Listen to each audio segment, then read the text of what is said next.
Friends ఇవి వచ్చేసి గోధుమ పిండితో బిస్కెట్లు మాట కట్ చేసి చిన్న చిన్న ముక్కలాగా భలే బాగుంటాయి, కరకరలాడుతూ ఉంటాయి. ఇవి ఈవినింగ్ స్నాక్స్ లాగా మన ఇంట్లోనే చేసుకుని తింటే పిల్లలకి పెడితే బాగుంటుంది కదా.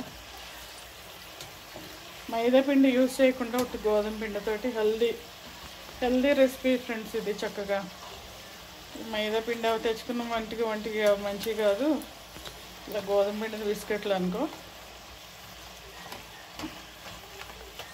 బాగుంటాయి చక్కగా.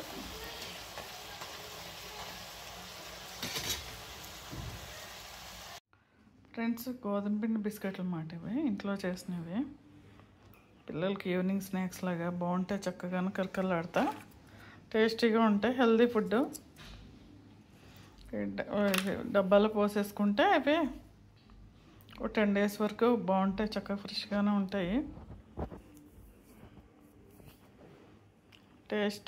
Tasty food.